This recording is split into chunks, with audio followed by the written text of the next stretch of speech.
और रसूलुल्लाह सल्लल्लाहु अलैहि वसल्लम की के दीन मुबीन के बहुत ही बड़े खिदमत गुजार, बेशक, जिन्हें अल्लाह रब्बुल इज़्ज़त ने बड़ी महमूद ज़िंदगी अता फरमाई, बड़ी मुबारक ज़िंदगी अता फरमाई, जो बिला शक व शुबा उन लोगों में से हैं जिन्हें हम कहते हैं कि ये पैदाइशी वली है।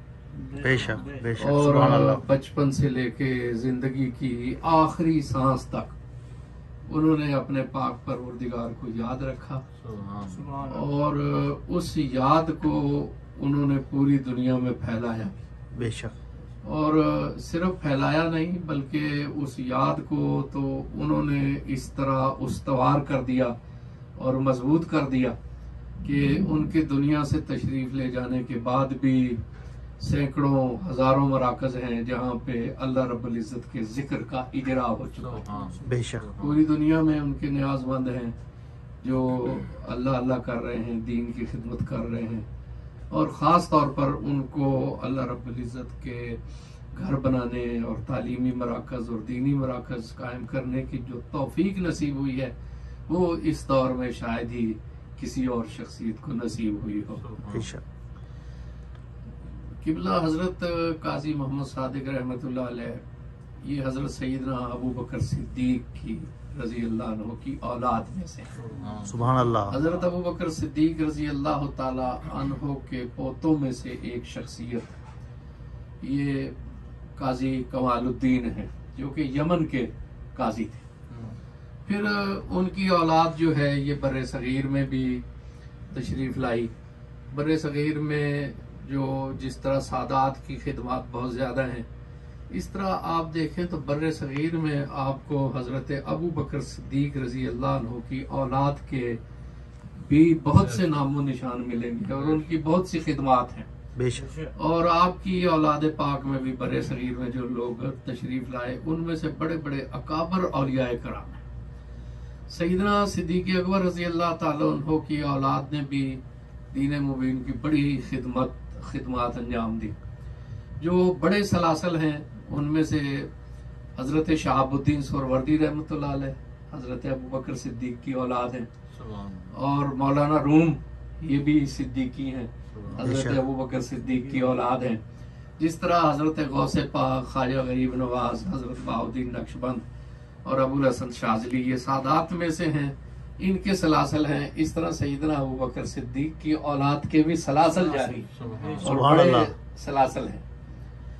उन बुजुर्गों में से जो कश्मीर में तशरीफ लाए उनमें एक बड़ी अहम शख्सियत काजी फताउल्लाह काशानी रहमतुल्लाह अलैह की है, जो कि मुगलिया दौर में है और वो मीरपुर के काजी थे, बल्कि एक रवायत के मुताबिक मीरपुर की बुनियाद ही आपने रखी है। बेशक, और उनकी शख्सियत बड़ी वाला तवार शख्सियत थी, बड़ी इल्मी शख्सियत थी।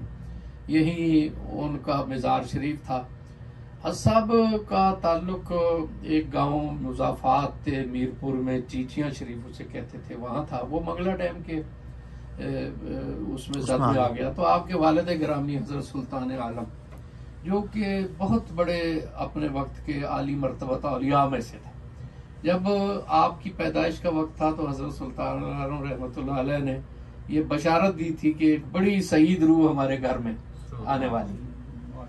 और उनका फैज जो है वो बावली शरीफ, अगर आप जाएं तो बावली शरीफ तो आपके बिल्कुल सराय आलमगीर है। तो हजरत सुल्तान आलम की तरबियत का सिलसिला और फैज का सिलसिला बावली शरीफ से है, नक्शबंदी खानदान में।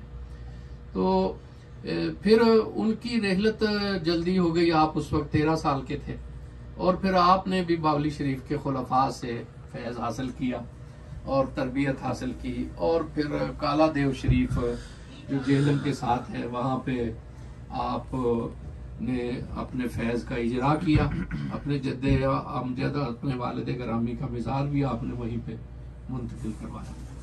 और फिर आपकी शख्सियत में एक तो इल्म आपने कमाल दर्जे का हासिल किया, फिर ज़ुहद, तक़वा, खुल्क, रफ्ता रफ्ता जो है वो आपकी शख्सियत जो है वो तवज्जुहात का मरकज बनती चली गई। लेकिन बहुत तबीयत में बेरियाई थी, नामो नमूद कोई नहीं था, खामोशी थी। और अपने कामों में आप इम्कानी हद तक खिफा रखते थे। और आपके जो न्याज़मंद थे वो बहुत उनमें खुल्क, तरबियत, वक्त के अच्छे उलमा अपने मुरीदीन की तरबियत पे बहुत तवज्जो दिया करते थे। और बहुत से, मैं बेरा शरीफ पढ़ता था तो हमारे बहुत से हमारे क्लास फेलो भी और हमारे बेरा शरीफ के बहुत सारे दोस्तों में जो जिक्र होता तो वो हज साहब का बड़ा जिक्र होता था। और सारे लोग ये कहते थे कि हमें हजरत साहब ने फरमाया कि जाके बेरा शरीफ में तालीम हासिल करो। हजरत ज़ियाउल उम्मत पीर मोहम्मद करम शाह अल अज़हरी रहमतुल्लाह अलैह से उनका एक बड़ा ताल्लुक़ खातर था और बहुत ज्यादा उनका राब्ता था। फिर हज साहब जो है वो कोटली शरीफ, वहां पे आपने क़याम किया। अपने जद्दे आला का काजी फताउल्लाह काशानी रहमतुल्लाह अलैह का मज़ार भी आपने वहीं पे बनवाया। और फिर वहां से आपकी खिदमात का सिलसिला जारी हुआ। जैसे कि अभी जिक्र हो रहा था, वहां पे बाज ताकतें, खास तौर पर कादियानी, ये कोशिश कर रहे थे कि उस इलाके को अपना मरकज बना लें। और जिला पुंछ को वो ये चाहते थे पार्टीशन से पहले भी और फिर बाद में भी कि इस इलाके में उनकी जड़ें बन जाए और एक ऐसा इलाका हो जहाँ पे कि उनकी अक्सरियत हो, छाप हो, इस तरह का वो ये चाहते थे। हर अपना मकतबा फिक्र है, कोई भी हो वो कोशिश जो है वो करता है। तो उस वक्त जो कोटली का इलाका था उसमें कोई तालीम की सूरत हाल कोई इतनी अच्छी नहीं थी, दुश्वार गुजार इलाका था। अब भी वहां जाएं तो थोड़ी सी दिक्कत तो होती है, अगरचे अब कई अतराफ से अच्छे रास्ते हैं, लेकिन फिर भी जाहिर है कि एक पहाड़ी मकाम है। तो तालीम हर एतबार से वो लोग पीछे थे, दीनी तालीम के एतबार से तो वो बहुत ही पीछे थे। कहा जाता है कि बाज़ औक़ात किसी का अगर वफात हो जाती तो 3-3 दिन तक वो मैसेज भेजते थे मीरपुर में, या किसी को भेजते थे कि वहां से जाएं और किसी साहब को ले आए जो जनाजा पढ़ाए। तो 3-3 दिन जनाजा नहीं होता था। ठंडा इलाका था तो मैयत तो रहती भी थी और फिर तब जाके जनाजा। तो ऐसे में एक जो दरवेश बैठ जाते हैं, दरवेशों का बैठना भी एक राज होता है। आमतौर पर देखा गया है कि दरवेश उस जगह पे बैठते हैं जहाँ रौनक कम होती है, भीड़ भाड़ कम होती है। और ये नहीं है कि वो दुनिया से या अपनी जिम्मेदारी से भागते हैं, वो हकीकत में अल्लाह रब्बुल इज्जत की तरफ से उन्हें इल्का होता है। वो एक नई दुनिया आबाद करने के लिए बैठते हैं, बेशक, वो एक नया माशरा बनाने के लिए बैठते हैं, वो एक नया तमद्दन बनाने के लिए बैठते हैं। और हजरत साहब उस वीराने में सन 60 में क्या मीरपुर से कोटली जाने की सूरत हाल होगी, और क्या उस वक्त सूरत हाल, जैसे मैंने मजहबी बताई भी। लेकिन हजरत साहब बैठे वहां पे और कोई आप के पास बज़ाहिर वो वसाइल भी नहीं थे, जमा करने की तरफ ध्यान भी नहीं था, लेकिन वो पता नहीं क्या अल्लाह तबारक व तआला का वहां पे कोई राज था जो कि अल्लाह ही जानता है और वो जानते हैं कि किस तरह जो है वो अल्लाह तबारक व तआला ने वहां पे असबाब पैदा किए। फिर आपने उस मस्जिद शरीफ को बनाया जहाँ पे थे आप, मज़ार शरीफ बनाया, और फिर आपने वो मस्जिदें जो हैं वो एक एक करके तामीर करनी शुरू की। और पिछले हफ्ते एक नशिस्त में बताया गया कि 1100 ऐसी मस्जिदें हैं जो हज साहब के दायरे में।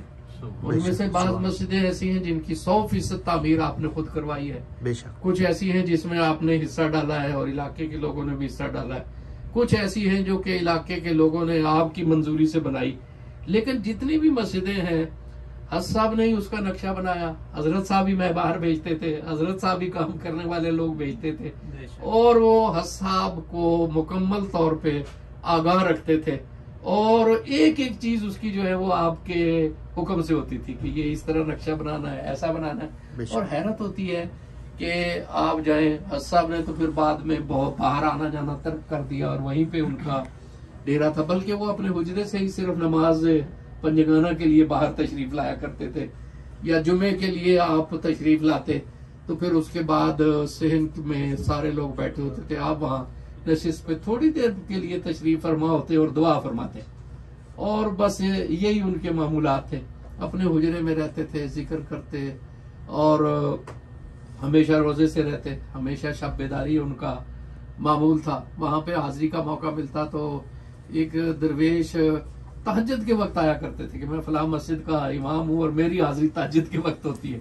और हज साहब उनको कुछ फिर हुक्म फरमाया करते थे। जाहिर है कि इलाके के मामला, मस्जिदों के मामला, कुछ लोगों को हाजिरी होती थी, एक तबका जो वहाँ पे मौजूद होता था, लेकिन एक एक चीज से वो खुद वाकिफ होते थे। एक एक मस्जिद को उन्होंने बनाया, और जिस वक्त मैं हाजिर हुआ तो उस वक्त 600 के करीब मस्जिदें थी, और उसमें से कहा गया कि 100 से ज्यादा ऐसी मस्जिदें हैं जिनमें के कुरान पाक के हिफ्ज के मदारस भी। और फिर उसी जमाने में दरसे निजामी की क्लासों का इजरा भी हो चुका था।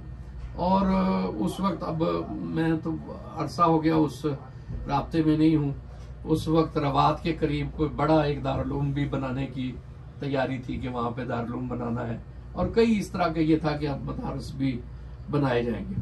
लेकिन उस जमाने में आप ये देखें कि हज साहब ने उसको मदीनातुल मसाजिद बना दिया, और मस्जिदें भी ऐसी खूबसूरत, उनमें जो सामान इस्तेमाल हुआ है वो बहुत मेयारी, उनके जो नक्शे हैं वो बड़े दीदा से मुनफरिद, और वो बिल्डिंगें जो है वो दूर से देखें तो पूरे मोहल्ले में सबसे जो नुमाया और खूबसूरत चीज है वो हज साहब की बनाई हुई मस्जिद है। बेशक सबसे ज्यादा जितना भी जिस किस्म की लोकेशन में वो इलाका है, जैसे वहां पे तर्ज बूदोबाश है, हजरत साहब की मस्जिदें जो हैं वो उससे कहीं ज्यादा जो है वो आली मर्तबत है। और वो आप ये देखें कि ये बज़ाहिर ये कोई छोटा काम तो नहीं है, इतनी तादाद में मस्जिदें बनाना। जिस जगह पे जिस तरह की मस्जिद होती है, जैसी वहां से तालीम और तरबियत होती है, वो पूरा इलाका जो है वो उसी रंग में रंगा जाता है। हमने देखा है कि जहाँ पे जैसे लोग बैठते हैं फिर उसी तरह का एक माहौल हो जाता है। तो आप वो मीरपुर से जाएं तो जाते ही तबीयत पे एक बशाशत तारी हो जाती है। कोटली की वादी में जब गाड़ी दाखिल होती है, गाड़ी पहाड़ी इलाके कहीं ऊंची कहीं नीची, तो दूर से नजर पड़ती है तो तबीयत पे एक अजीब सा फरत सा तारी हो जाती है। यूं महसूस होता है जैसे आदमी कहीं जन्नतुल फिरदौस में, वो मस्जिद भी अल फिरदौस ही है, और इसमें एक नाम भी जो है वो बड़ा है। यूं ही उस वादी में महसूस होता है, ऐसे खूबसूरत गुम्बद और थोड़े थोड़े फासले से नजर आ रहे होते हैं कि इंसान महसूस करता है कि खुद को किसी बहुत ही पाकीज़ा माहौल में, ऐसे महसूस होता है जैसे जन्नत का माहौल है। जन्नत का माहौल भी यकीनन जो है उसकी छाप है। जब अल्लाह का एक जन्नती बंदा वहां पे बैठा हुआ है तो यकीनन उस माहौल की छाप उस पूरे मुआशरे पे है। और जो लोग वहां पे आया करते थे, ये नहीं कि मैंने देखा कि बड़े बड़े अजल उलमा, हजरत साहब के बड़ी एक शख्सियत हमारे मौलाना मोहम्मद अमीन साहब फैसलाबाद के, वो हजरत साहब के खुलफा में से हैं, और मौलाना हबीबुल्लाह सराय आलमगीर वाले, उनकी खिदमत में कई दफा हाजिरी का शर्फ हासिल हुआ, वो उनके खुलफा में से, उनके बड़े मुकर्रम मुरीदों में से। इसी तरह जलालुद्दीन कादरी और उनके भाई मुफ्ती अब्दुल अलीम जो कालादेव शरीफ के मुफ्ती हैं, और गुलाम नक्शबंद जो कि जिनका मिजार शरीफ पाकपतन शरीफ में है, बड़े वो आली मर्तबत जो है वो बुजुर्ग और दरवेश। तो उनकी खिदमत में आने वाले लोग वहां जाके महसूस हो जाता था कि सारे मामूलात बड़े पाकीज़ा। जो लोग वहां पे हाजिर होते थे, आमतौर पर जो लोग दूर से जाते थे तो उनकी ख्वाहिश होती थी कि वो कुछ देर ठहरे, और हज साहब की भी तबीयत ये थी कि लोग आए क़याम करें। और अगरचे वो किसी से बिलमुशाफा गुफ्तगू नहीं करते थे, लेकिन आने वालों की तरबियत का पूरा एहतमाम वहां पे होता था। हजरत साहब की तरफ से मुसलसल उन्हें मैसेज आते रहते थे और आकाम आते रहते थे कि आपने फलां जगह क़याम करें, आप फलां काम करें, आप फलां चीज पढ़ें। तो जो आदमी भी वहां पे होता था यूं महसूस होता था कि वो हजरत साहब की बिल्कुल लम्हा लम्हा निगरानी में, और उनके ख्यालात तक जो हैं वो किसी रेडियाई राब्ते से हजरत साहब तक पहुंचते। और वाकई मैंने खुद, मुझे बहुत से तजर्बे हुए कि अल्लाह रब्बुल इज़्ज़त ने उन्हें कश्फ़े सरी की दौलत अता की हुई थी, और एक एक लम्हा जो है जो शख्स वहां पे ठहरता था उनकी नजर होती थी। मैं अभी दोस्तों को बता रहा था कि मेरा ये, जब मैं पहली दफा वहां हाजिर हुआ तो ये था कि साहब ने मस्जिदें बनाई हुई थी, कुछ दूर थी, कोई एक तता पानी में भी मस्जिद थी, और मुख्तलिफ फिर वो जो मेहमान आते थे उनको हर रोज इशराक के वक्त वो कहते थे चले आज आप फलां मस्जिद शरीफ की जियारत कराएं, और मस्जिद का वहां बड़ा एहतराम से नाम लिया जाता था। ये नहीं फलां मस्जिद देगा, नहीं, फलां मस्जिद शरीफ है उसकी जियारत करके आए। जी, अल्लाह का घर है और जियारत ही करनी चाहिए। अब हम लोग तो मस्जिदों का अदब भी नहीं करते, और बिल्कुल जैसे बाजार में लड़ाई झगड़े करते हैं वही लड़ाई झगड़े हमारे मस्जिदों में भी खुदा ना खास्ता होते हैं। अल्लाह रब्बुल इज़्ज़त हमें अपने घर की के अदब की तौफीक अता फरमाए। लेकिन हज साहब को देखा कि वो फरमाते थे फलां मस्जिद शरीफ की जियारत कराएं, तो मेरी ये दिल थी कि मैं वहीं पे रहूं और हज साहब की तवज्जो जो है वो मेरे शामिल हाल हो।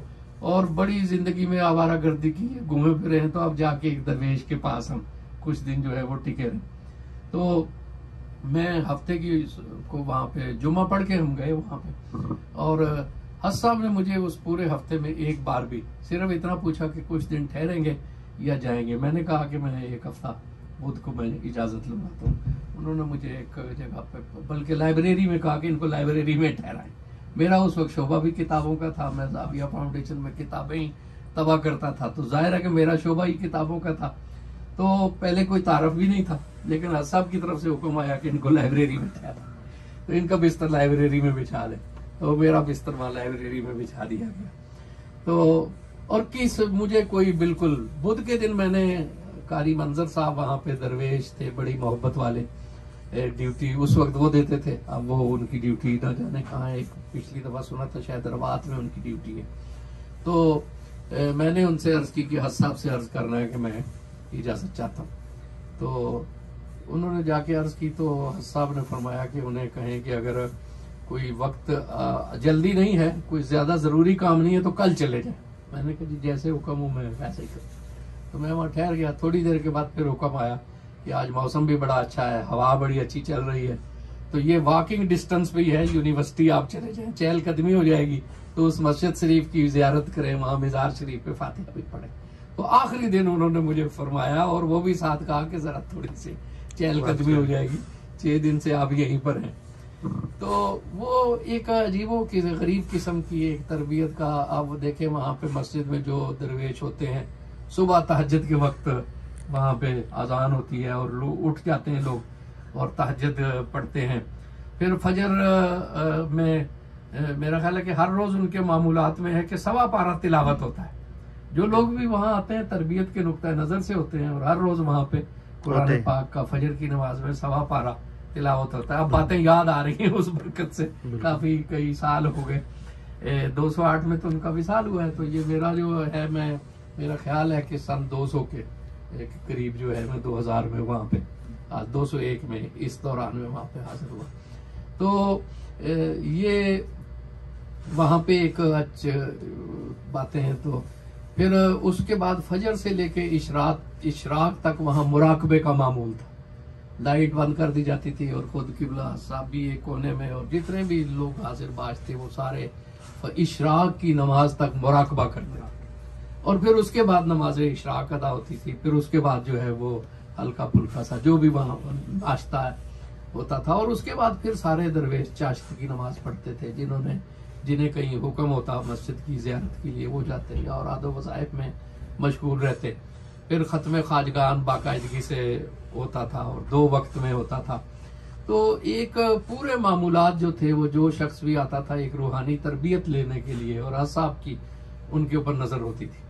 मैं एक दफा वहां हाजिर हुआ तो मेरे दिल में कुछ 4-5 सवाल थे, और मैंने कहा कि किसी तरह हज साहब से बात तो होती नहीं, तो कोई ऐसा जरिया, कोई ऐसा सबब मिले कि मुझे इन सवालों के जवाब मिल जाए। कुछ उसमें जाती नौयत के भी थे और कुछ और दीगर चीजें होती थी। तो मैं एक दिन वहां पे, आखिरी दिन था, मैंने साहब से, उन्हें कहा कि मैंने सुबह जाना है, तो कहा कि ठीक है आप चले जाए। बुध का दिन था, तो सुबह जो मैं रात को वापसी थी, तो मगरिब के वक्त वहां मैंने देखा कि उनके खलीफा गुलाम नक्शबंद रहमतुल्लाह अलैह, उनका भी विसाल हो गया। वो वहां पे नमाज में मुझे तशरीफ लाए हैं और मुझे हाजिरी के लिए आए हुए थे।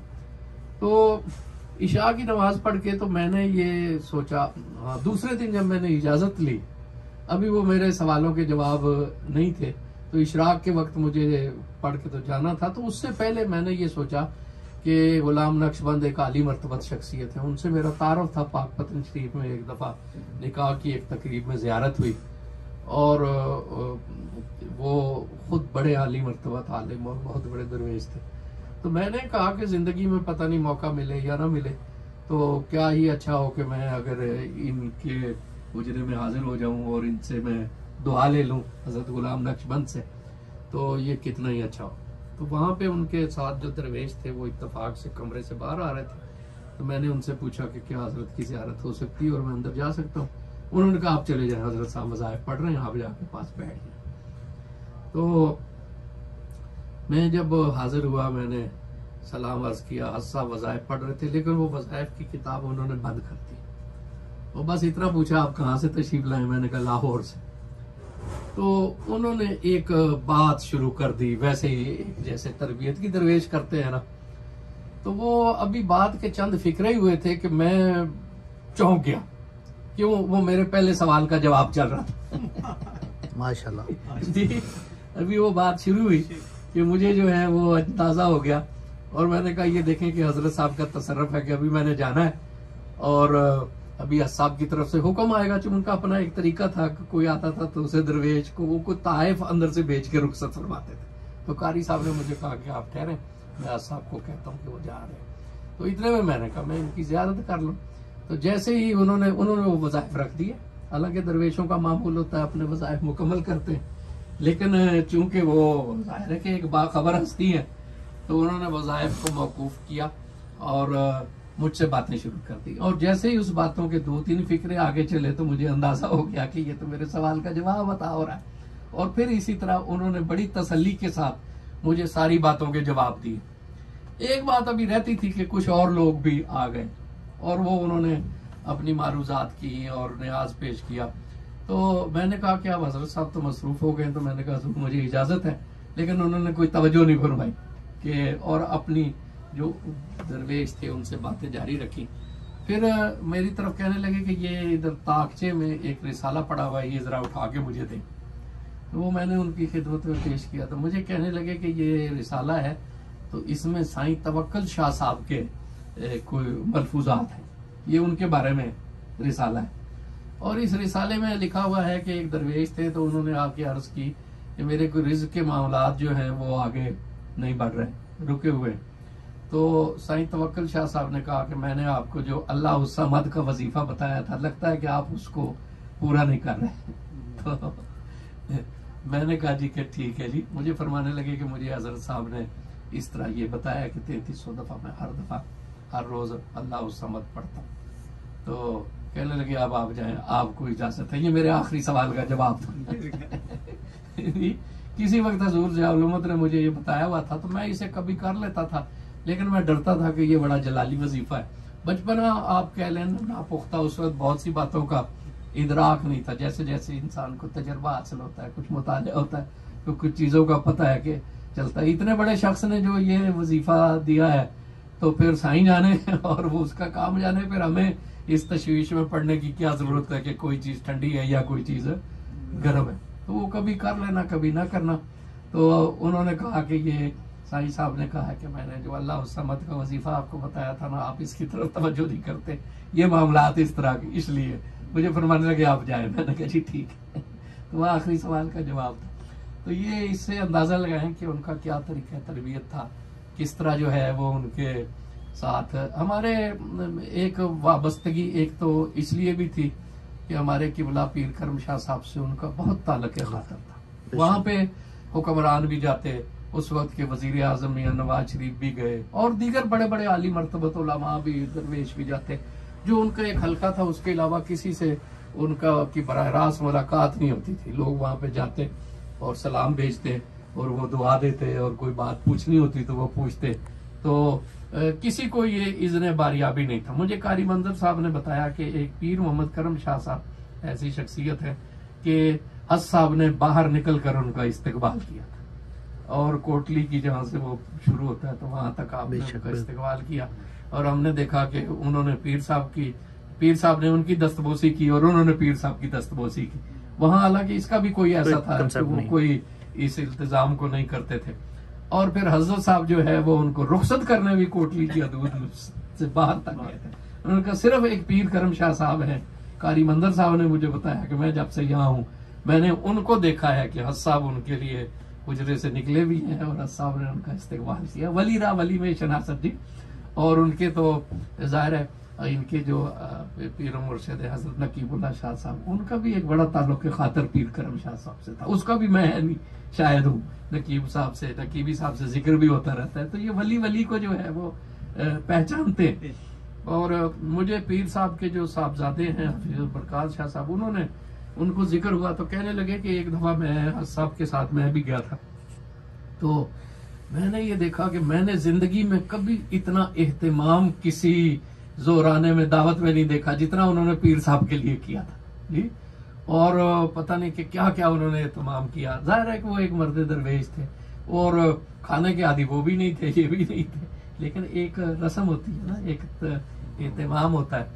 तो औलिया जो है, बेरा शरीफ का जो हॉस्टल जब बना है तो उसमें जो मस्जिद जामिया सिद्दीकी अकबर है वो साहब के जद्दे अमजद के नाम पे है, उसकी तामीर जो है वो कोटली वाले साहब ने की। बेरा शरीफ में जो मस्जिद है हॉस्टल में, उसका नाम भी जामिया मस्जिद सिद्दीकी अकबर है और वो हज साहब ने कोटली शरीफ वालों ने बनवाई है खुद। तो ये एक, और आप ये देखें कि वो दर्स हैं, वो बच्चे हैं, कितने ही उलमा जो हैं वो, अब मौलाना आजम साहब थे, वो एक तहसील के जिला मुफ्ती थे, तहसील मुफ्ती थे, बड़े आली मर्तबा हमारे बेरा शरीफ के बहुत से फाजली। उस इलाके के जितने लोग हैं वो आम तौर पे हज साहब के मुरीद हैं और उन्हें हज साहब ने भेजा कि आप जाएं और बेरा शरीफ में तालीम हासिल करें। तो उनका सदका जारिया है, वो दावतें उनकी फैल रही है। वो ऐसा शख्स जिसके लाखों मुरीद हों और कभी मीडिया में कोई जिक्र ना आया हो, उस उर्स की कोई जो है वो खबर टीवी में वो लोग नहीं देते जी, ना वो कोई इश्तिहार है, ना वहाँ किसी किस्म का है। प्रोफेसर मसूद अहमद साहब बहुत बड़ी शख्सियत है इल्मी और खुद नक्शबंदी सिलसिले के बहुत बड़े शेख हैं। वो आए काला देव जेलम में, तो उन्होंने कहा चलें उर्स पे चले। तो वो वहाँ पे काला देव शरीफ के उर्स में शरीक हुए। तो वो कहने लगे कि मैंने तो ऐसा सुलझा, पाकीज़ा और खूबसूरत उर्स जो है वो, और इतना पुरसकून, इतनी खलकत यहाँ पे आई हुई है और कोई किसी किस्म का शोर नहीं है और ऐसा डिसिप्लिन, सारे लोग जो हैं वो बड़ी खामोशी के साथ जो एक तरीक़ाकार है उसके मुताबिक मजलिस में बैठ गए, उसके मुताबिक लंगर में बैठ गए और सारी भीड़ जो है वो फौरन जो है वो रफा भी हो गई है। तो ऐसा एहतमाम के साथ और इतनी एहतियात के साथ तो मैंने कहीं जिंदगी में उर्स की तकरीब नहीं देखी। जहाँ भीड़ हो जाती है तो फिर वो बड़ा मुश्किल काम होता है। तो खुद भी उन्होंने पासदारी की और फिर उनके बेटे जो थे हजरत हाजी पीर साहब अब्दुल अहद, इसमें ग्रामी उनका था, उन्होंने भी उस काम को जारी रखा। उनकी ज़ेरे तमाम बड़े मदरसे मस्जिदें बनी। जो छोटे उनके बेटे हैं जाहिद सुल्तानी, बड़े बेटे तो उनके वो भी विसाल फरमा गए, छोटे बेटे कोटली में हैं, वो काला देव शरीफ में उनका मज़ार है हाजी पीर साहब का। और उनके जो साहबजादगान हैं उनमें से मुझे 2-3 साहबजादगान की ज़ियारत का शर्फ हासिल हुआ और वो भी अपने बिल्कुल दादाजी के नक्शे कदम पे हैं। सब अल्लाह अल्लाह करने वाली रूह हैं, सब इल्म से शगफ रखने वाले लोग, पढ़ने पढ़ाने वाले लोग, और हर एक की निगरानी में मस्जिदें तामीर हो रही हैं, इदारे बना रहे हैं और किसी किस्म की कोई तशहीर नहीं है, किसी किस्म की कोई नामो नमूद नहीं है। तो जितने भी अल्लाह तबारक व तआला के फजल से उनके बेटे भी और उनके पोते भी सारे जो है ना वो सालिहियत और तकवा के उसी रास्ते पे हैं जिन पे खुद सारी जिंदगी हजरत साहब कायम नायम रहे और उनके आबा व अजदाद कायम रहे। तो आप हजरात की वसातत से एक बड़ी मर्द दरवेश, बड़े एक रूहानी वजूद उनकी जो है वो उनके जिक्र खैर की सादत हासिल हुई, उनकी यादें जो हैं वो दोबारा ताज़ा हुई। अल्लाह रब्बुल इज़्ज़त बरकत अता फरमाए, हमें उनके फैज़ से अख़ज़ व इस्तिफ़ादा की तौफ़ीक़ अता फरमाए।